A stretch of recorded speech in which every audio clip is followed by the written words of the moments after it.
అసలు హనుమ యొక్క అనుగ్రహం కలగడానికి ఒకే ఒక ప్రధాన మార్గంగా చెప్పబడినది ఏది అంటే హనుమత్ ప్రదక్షిణములు. హనుమకి ప్రదక్షిణం చెయ్యాలి.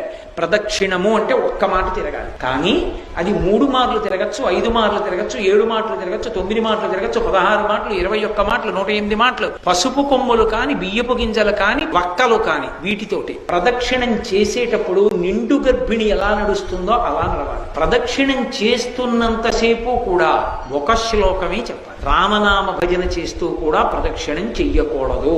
హనుమత్ ప్రదక్షిణం చేసేటప్పుడు చెప్పవలసిన శ్లోకం ఏమిటో పరాశర సంహిత చెప్పింది. ఆయన దగ్గరికి వెళ్ళినప్పుడు ఆంజనేయం మహావీరం బ్రహ్మ విష్ణు శివాత్మకం తరుణార్క ప్రభం శాంతం ఆంజనేయం నమామ్యహం అంటూ తిరగాలి. పరమ మౌనంతో ఆ శ్లోకం ఒక్కటి చదువుకుంటూ గర్భిణి స్త్రీ ఎలా తిరుగుతుందో అలా తిరగాలి. కనీసంలో కనీసం హనుమ జయంతి నాడు 3 మాటలు తిరగాలి. కనీస ధర్మం 3 మాటలు తిరగాలి. 3 మాటలు తిరిగేటప్పుడు ప్రతిసారి తిరిగి వచ్చి ఒక చోట ఆగి శ్లోకం చెప్పి మళ్ళీ తిరగాలి ప్రదక్షిణంగా. అలా 3 మాటలు తిరిగితే ఎంత ఉద్వేగభరితమైన పరిస్థితుల్లో, ఎంత కష్టంలో ఉండనివ్వండి, హనుమత్ ప్రదక్షిణాలు చేస్తే మనస్సుకి శాంతి కలుగుతుంది. పిల్లల దగ్గర నుంచి వృద్ధుల వరకు, స్త్రీ పురుష పండిత పామర కుల మత వర్ణ వర్గ వివక్ష లేదు. ఎవ్వరైనా హనుమకి ప్రదక్షిణం చెయ్యవచ్చు. పరాశర మహర్షి పెట్టిన నిబంధన ఒక్కటి, ఇది మాత్రం పాటించాలి.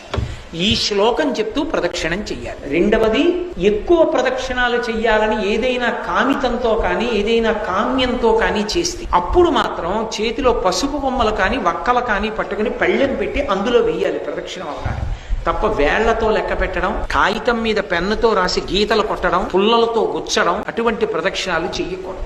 అది దోషభూయిష్టం. కాబట్టి అలా ప్రదక్షిణం చేస్తే హనుమ పరమ ప్రసన్నులవుతారు. హనుమ ప్రసన్నులవడానికి ఏకైక మార్గము హనుమత్ ప్రదక్షిణములే అని పరాశర సంహిత యొక్క తీర్పు.